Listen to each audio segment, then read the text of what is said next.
Welcome, everyone. Hi, lovely to see you here this evening. I'm sure you're all well.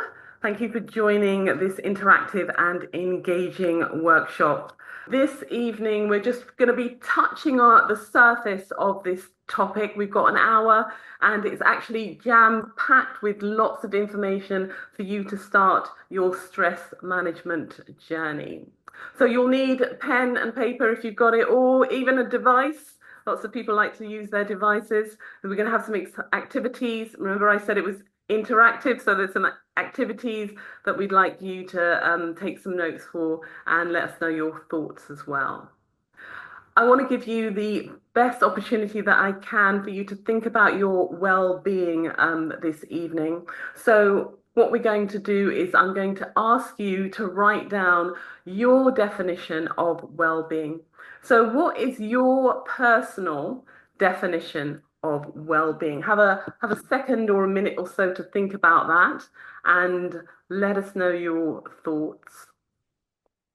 So once you've done that, can you now also think about maybe one word or a short phrase to actually summarize your definition? Okay, if you're still kind of thinking about that, this is what I've asked you to do. This is a definition by the UK Department of Health around well-being. So their definition is a positive state of mind and body underpinned by social and psychological well-being.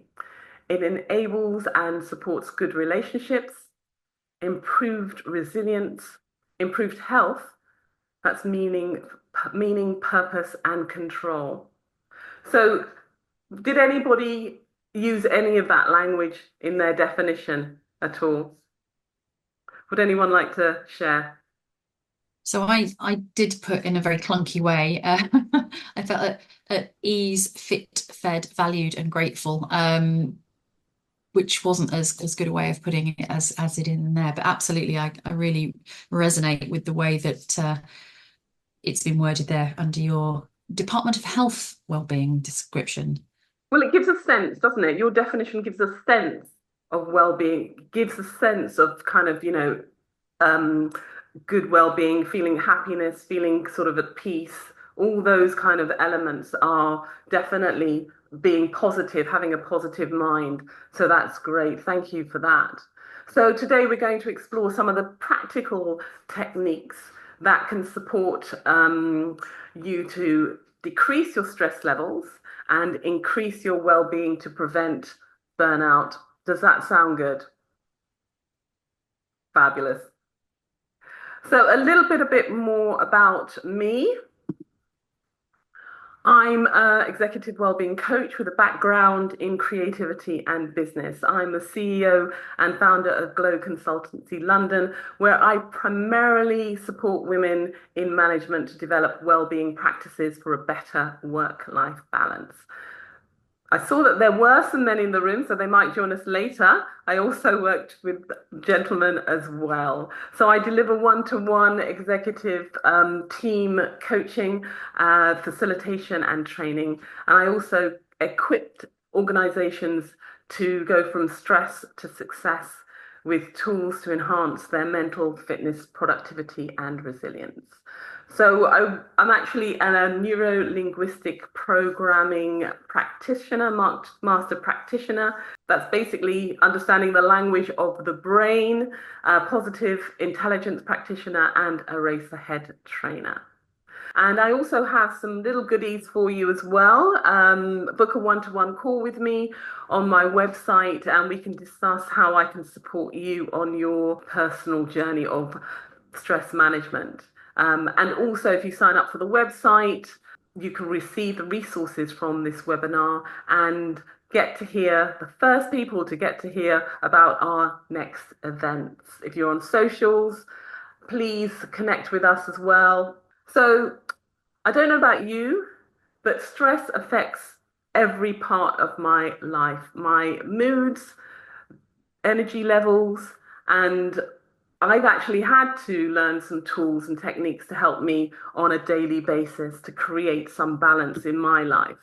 So today we're going to be exploring well-being practices such as breathing, We're going to be doing some mindfulness and mental fitness so that we can actually equip you to have some techniques that you can incorporate into your daily lives. We're also going to do some activities, so and exercises, so practical exercises that I talked about, and it's all about the real life learning. So I'm going to tell you basically my journey, and that I'm believing will help you to kind of think about ways that you can start to avoid burnout because that's the end of the road with it. So imagine if you could actually introduce some simple exercises into your daily routines that will support your well-being and reduce your stress. Wouldn't that be great? Okay, just going to have a quick overview of what we're going to be doing today. So this is the agenda. So we're going to be defining well-being as we started, emphasizing the importance of setting boundaries and limiting beliefs that can drive unhealthy behaviors. We're going to start to understand the importance of self-care. I don't know about you, but that's usually the last thing that I start doing. So that's also recognizing, we're also going to recognize the stress triggers that happen and how burnout actually manifests in our daily lives. We're going to explore those techniques, as I discussed before, to help you manage stress. And of course, whenever you have achieved something, it's always important to celebrate. So we're going to acknowledge our daily achievements, no matter how small that they might be. And that will help us to build some resilience.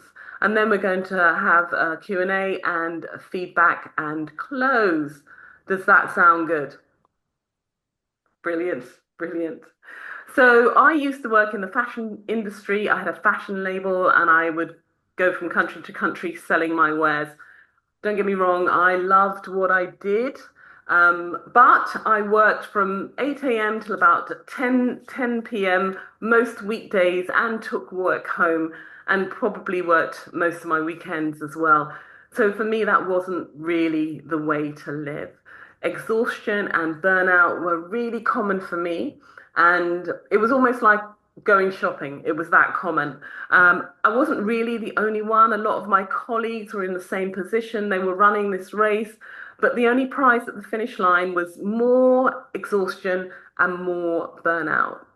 So I made a choice. I wanted to change my life. And after years of kind of pushing myself, I finally said no. And I encourage you all to start to say no so that you can begin to prioritize your well-being. So I started by setting some boundaries, and that was key for me to actually break free from those unhealthy cycles. So as Shelley Lefko says, she's a co-founder of Lefko Institute, and she talks about how limiting beliefs like I need to work harder to prove myself. We seem to be on this rat race that we're just working harder and harder and harder without thinking of how that's going to impact on our bodies. And also, you can't say no. It's almost like we can't say no to anything. And that often drives these damaging behaviors that we have. So let's create some boundaries. Creating boundaries are essential to actually protect our time, to protect our energy, and to protect our mental health. So allowing us to thrive rather than just merely surviving. So by addressing limiting beliefs and setting clear boundaries, we can reclaim our balance, we can reclaim the way that we work, and we can start to support our well-being. So one of the important aspects of that is around self-care. So maintaining your overall well-being and that kind of maintaining your productivity, also your mental health is really important. We live busy lives, as I said before, and it's kind of like we're non-stop as professionals and we feel the pressure constantly, with constant pressure to perform. And in that, we neglect our own needs. So self-care is not really a luxury, it should be a necessity. So that's a necessity because we want to sustain our health, we want to prevent burnout, and we want to sort of enhance our efficacy We want to be more effective. So when prioritizing our self-care, we need to set the foundation for resilience. It's also allowing us to handle challenges without becoming overwhelmed. Some of the key points around self-care is about making time to support our physical, our mental, and emotional well-being. We need to be proactive when doing that. It's just not going to happen. If we're proactive, we won't be reactive in maintaining our balance and preventing burnout. So self-care looks different for everyone. My idea of self-care is finding a nice spot, doing some breathing exercises, of course, pampering, sauna's always good, so, massage is always good as well. A holiday is even better. So find those elements on a daily basis. That might be just 5 minutes of taking time out. When I'm working really hard, I try and have a break. Every 30 minutes, I try and walk away from my computer. I'm not perfect. It doesn't happen all the time, but I try to just make that my default. Let's put it like that. So I have a quick question for you. If you were to rate your current stress levels from a scale of 1 to 10, where 1 is minimal and 10 is off the charts, where would you score yourself? Let's have a look at where you will score yourself. 7, I've got 7 from Carol, I've got Sean, I've got 6, Joseph 2. Joseph, you need to call me, book a call, and we can help support you. So let's have an exercise here. Let's write down your personal self-care practices. Some of the practices that you might use currently, or some of the practices that maybe you've heard of that you would like to use. So as I said before, I would like to maybe have a few more massages or go to the steam room. Walking is another one for me. I love walking in nature. I probably don't do it as often as I should, but fresh air is amazing for a self-care practice. Would anyone like to share their self-care practice? Thanks, Carol.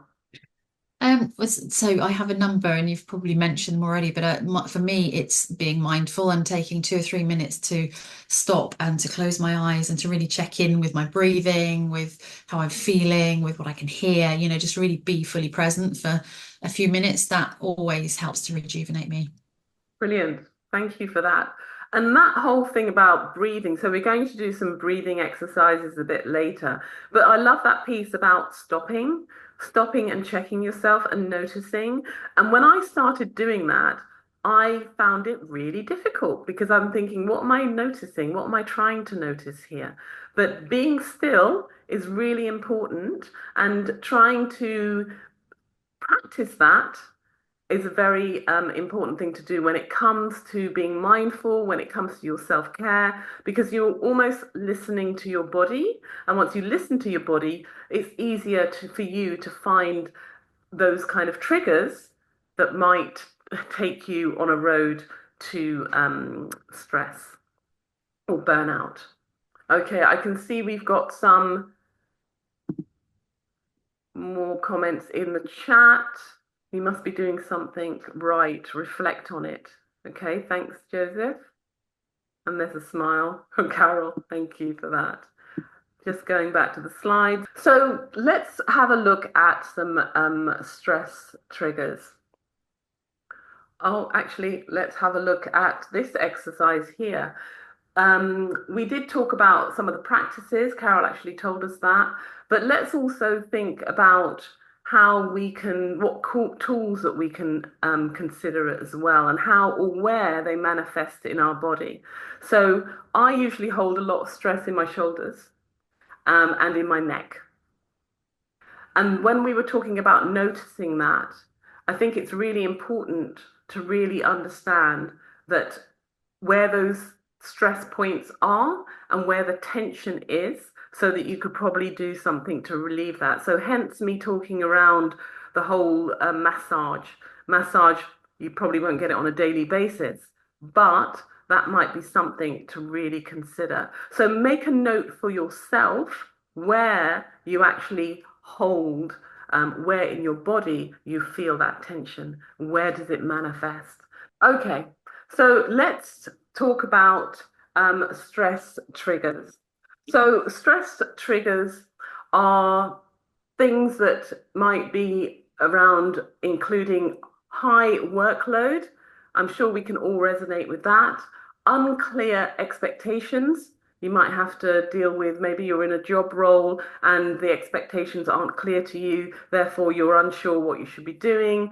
Conflict is another trigger for stress, and maybe tight deadlines. And we all have to manage tight deadlines. For personal triggers, that might include feeling overwhelmed.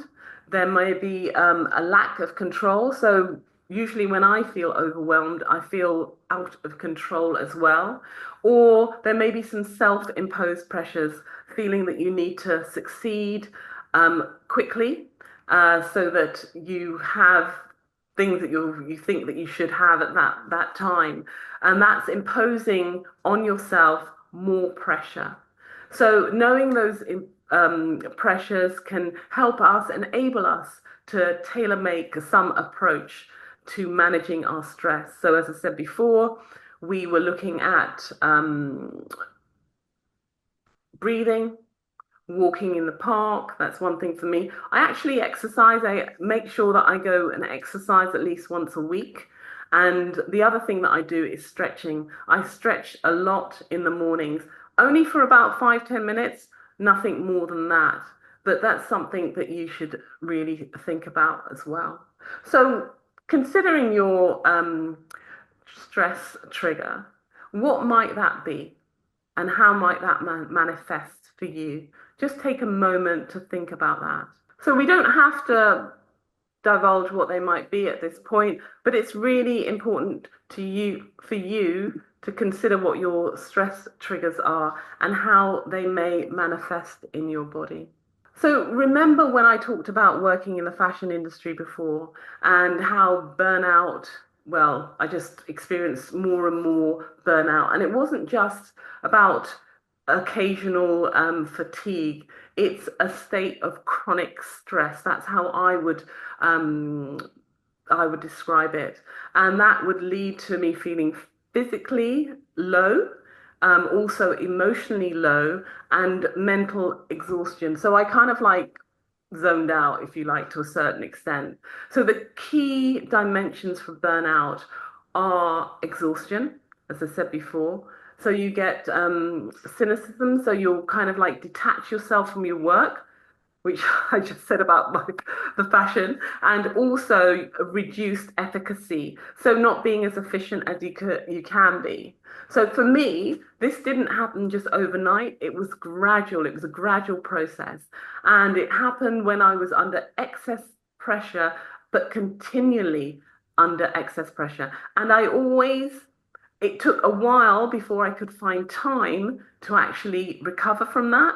So taking breaks, I wasn't taking breaks. I was going from one thing to the other. So it's really important when you've gone through a stressful situation to rest, to have time out and actually rest so that your body can recover. So if I had actually recognized those early stages and did something about them, that would have prevented me from a deeper state of burnout. So the signs of burnout, they can actually include feeling drained, a lack of motivation, also irritable. I can be very irritable when I'm burnt out, feeling detached from work, and also sort of a decline in my performance. And really, motivation is on the floor. So it's crucial to sort of differentiate between being stressed, which is temporary, to being burnt out, which is actually chronic, and it's more severe. So effective self-care and early recognition of that is really the key to reversing and preventing burnout. When I'm on the road to burnout, I usually feel overly stressed, overly worked, I've got low energy, sleeping, I have erratic sleeping patterns, and that usually leads to me being quite ill. Can anyone resonate with that at all? Okay, Carol, sometimes it's hard to recognize the signs. Asking for help for self and others is hard. Yes, yeah, it is. It is. But it's almost like we have to learn to, because what will happen is we'll just get burnt out. And then we are asking for help then because we are burnt out. Let's remember that we've got some key components to having good well-being, and that's a healthy diet, that's good sleep, and that's exercise. And exercise does not mean you have to run down to the gym and do weights and all the rest of it. Whatever that means to you, long walks, regular walks. I know somebody that does stretching at home and then they just go for long walks in maybe for half an hour and then at the weekend even longer. So whatever that is for you, just find that, choose something, try it. If it works, it works. If it doesn't, it doesn't. Try something new because we all need to maintain our well-being. I also use a combination of the following practices to help and maintain and manage my stress.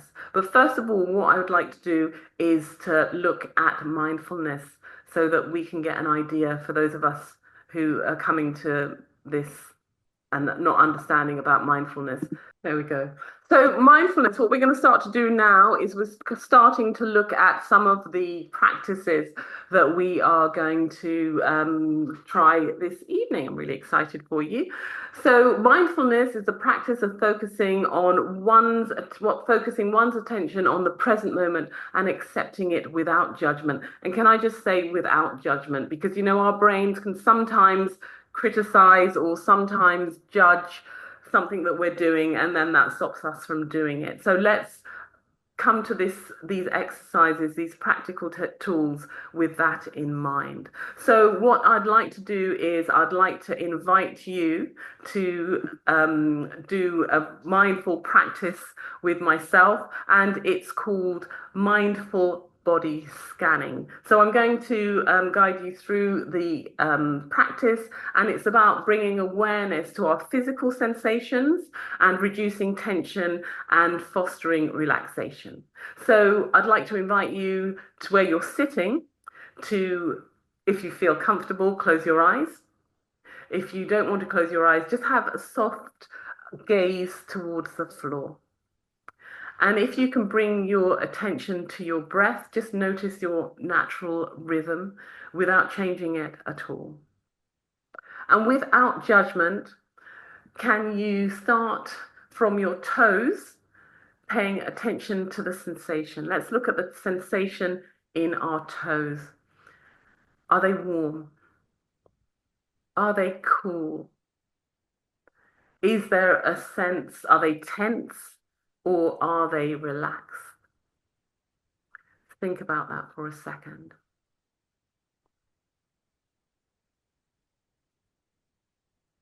So let's begin to release any tension that you notice.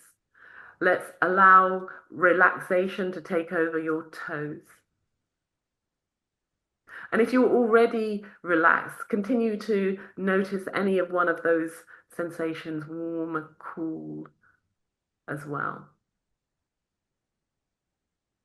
And without judgment, let's now turn our attention to our ankles. Are they warm? Are they cool? Are they tense? Or are they relaxed? There again, let's release any tension that you notice, allowing relaxation to take over.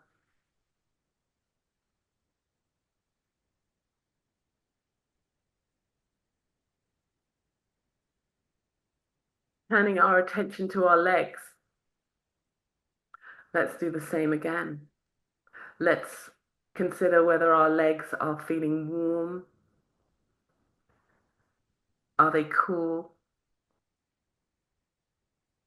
Are they tense or are they relaxed?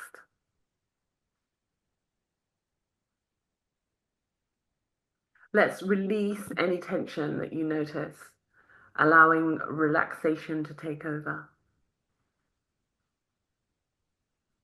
Now let's bring our awareness back to our breathing, and let's gently bring our focus back into the room.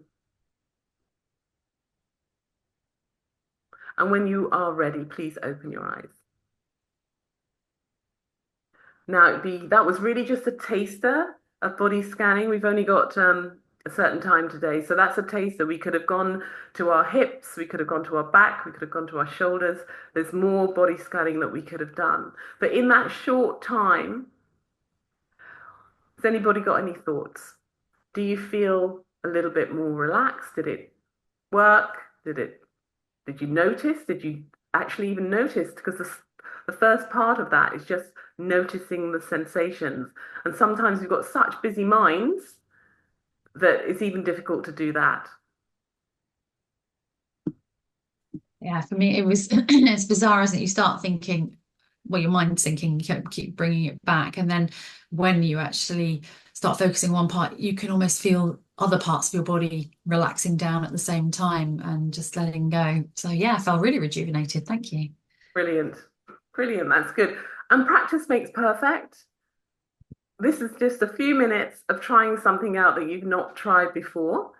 So maybe this is something that you can work for you, but maybe there are other mindful practices that can work for you as well. But this is just a few minutes, okay? So there's also with sound, we could do mindfulness with sound, and also there's meditation as well. So there's more options when it comes to mindfulness. But I'd like to go to one of my favorite, and that's cardiac coherence.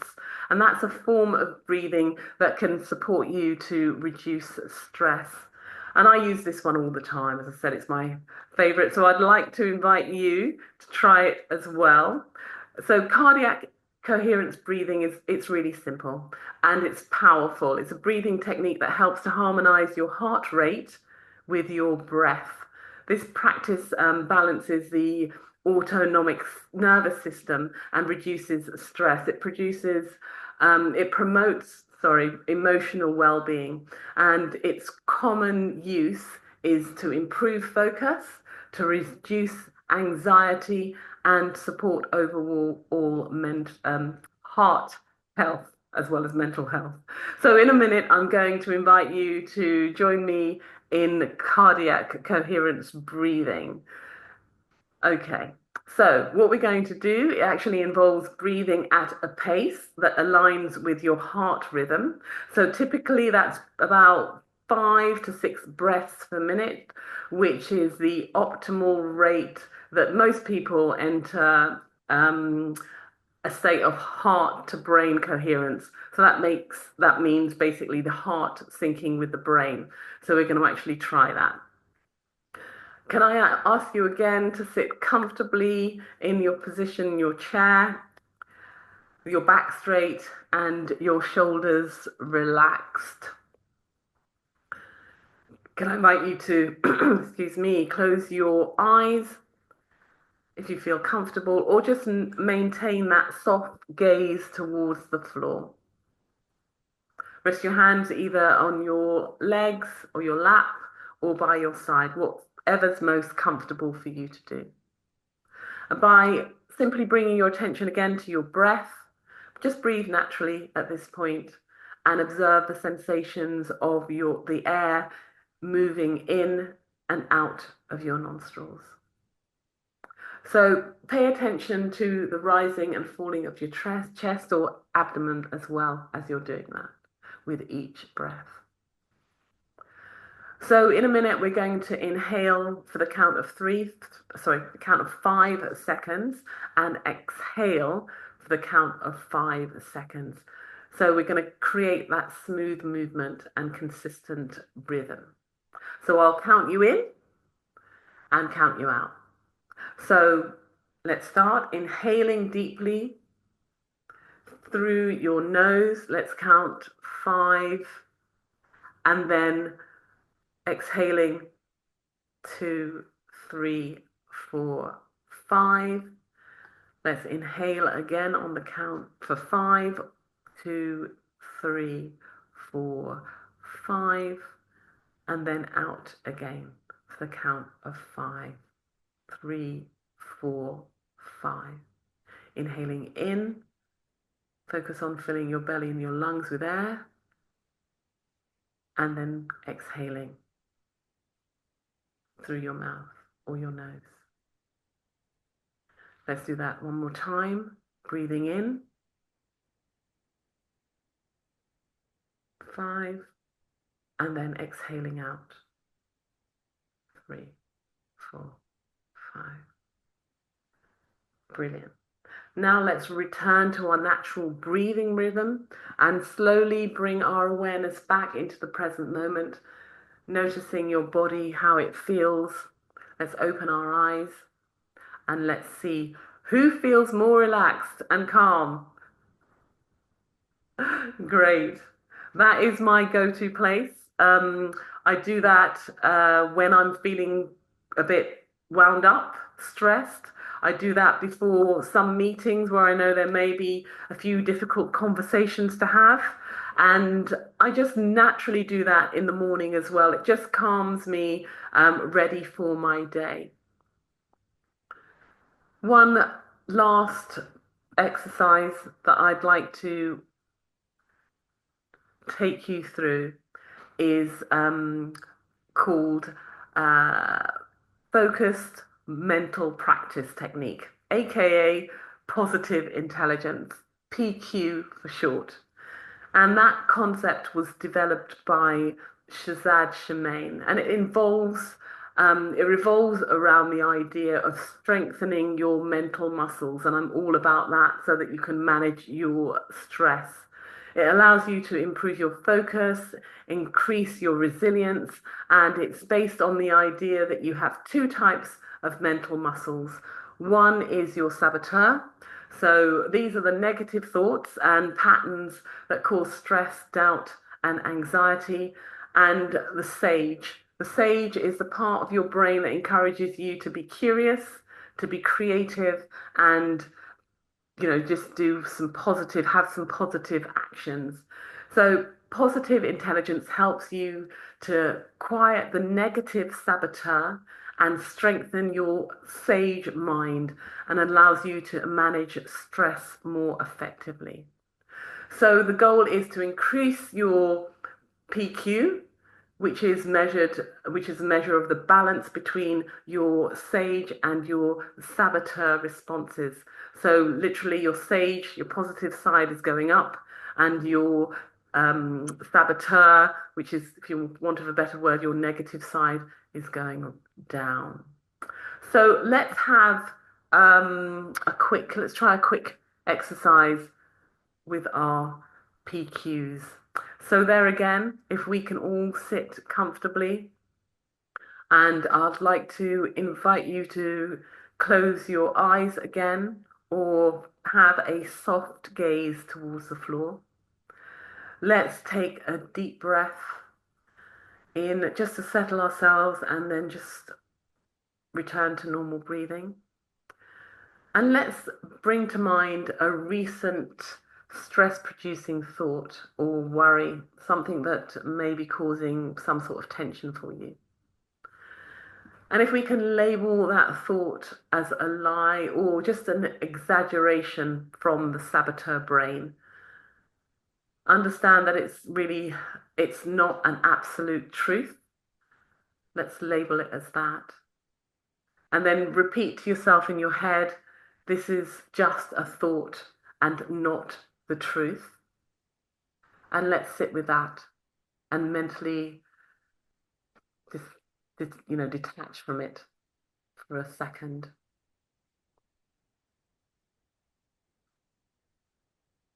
Now, gently focusing on your breath, notice the coolness of your breath as it goes into your body and the warmness of your breath as it flows out of your body. And let's mentally scan our body from our head to toe, noticing any tension or discomfort that might be happening. And as you notice any tension, just imagine releasing that tension as you exhale with every exhale. And if your mind starts to drift, and it will inevitably do that, just bring your thoughts back gently to labeling them as lies and return your attention to your breath. And focus on the present moment. Just reinforce that idea that stress-inducing thoughts are not defining your reality.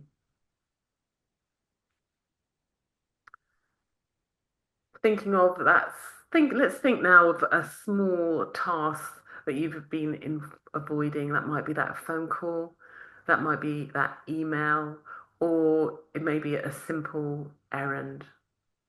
Let's visualize ourselves completing it with ease and doing it effortlessly. So let's decide to take that first step towards completing that task, that small task today. Keep your focus on feeling of relief as you've actually completed that task. What does that feel like? What does that relief kind of feel like when you've completed it? Slowly open your eyes and return to the room. And I'd like you to write down the first step that you're going to take towards completing that task that you identified in this exercise. One of my tasks that I've got is updating my contact list. So my first step is actually going to be to prepare an Excel sheet. I'll do that tomorrow, definitely, I promise. First of all, let me see, how did that feel? It's quite interesting to label something as an untruth. It reframes it. It reframes our mind. It reframes our thoughts around that. Thanks, Sean. Very relaxing experience. Joseph, I wasn't thinking of anything else during the scan. Carol, it's an interesting reframe. Again, not easy to do. Yeah, totally, totally. But it's a step in the right direction. And it'd be interesting to start with baby steps, even with this. Baby steps, small task. Maybe a small task might be for me, if I'm thinking about the Excel sheet, maybe yes, it's about just putting that sheet on my desktop. And then the next time I come to it, maybe I'll put 4 or 5 new contacts, upload new contacts on that sheet, and then decide to do that a little bit every day. And then before you know it, I could complete that. So we have kind of whizzed through these techniques and we have 10 minutes to go. So I'm just conscious of time. So if you like to hear some more about these techniques, or if you'd like any support, just call me for a one-to-one, book a one-to-one call with me. And I think we all need to acknowledge how important it is to celebrate all our achievements, small, large, no matter how small they are, because that's a really powerful way to build resilience and foster a positive mindset. It can allow us to shift our focus from what we haven't accomplished, because that's usually where our brain goes, to what we have actually accomplished. And that's creating a sense of progress, and that's boosting our self-esteem.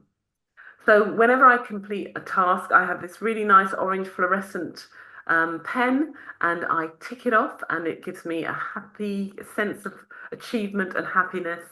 And I also go onto YouTube and put Pharrell's Happy on and just dance around the room for a bit, minute, 30 seconds, and I feel great about that. And then I return to my next task or whatever I need to do. Sometimes I even use breathing if I just want to settle myself as well. So celebrating small victories reinforces the idea that every step forward matters. And by us recognizing that, and I think that's really important, that these moments we can actually build some inner strength and cultivate the confidence that's actually needed to face the larger challenge. So I'd like you to think about what you might do to celebrate. Some people might just have a cup of tea. That's fine. That could work as well. But think about what you could actually do to celebrate. I Now think we've it got a might, few. Sorry, sorry, Cal. no, I was going to say, I think it might include chocolate. For me, it always includes chocolate, but at the weekend, I'm trying to be a bit disciplined because I usually eat too much. Great. So we've got just a few minutes for some Q&A, if there are any questions at all. Brilliant. I'm glad you found it helpful. Thanks, Liana, taking time to slow down. Yes, definitely. And be in the moment. Yeah, that's really key, definitely. Took the words right out of my chocolate. So tea actually agrees with you. Good old chocolate. I It really think actually though in some ways it's really brilliant that we've invested this hour for ourselves because it's really hard.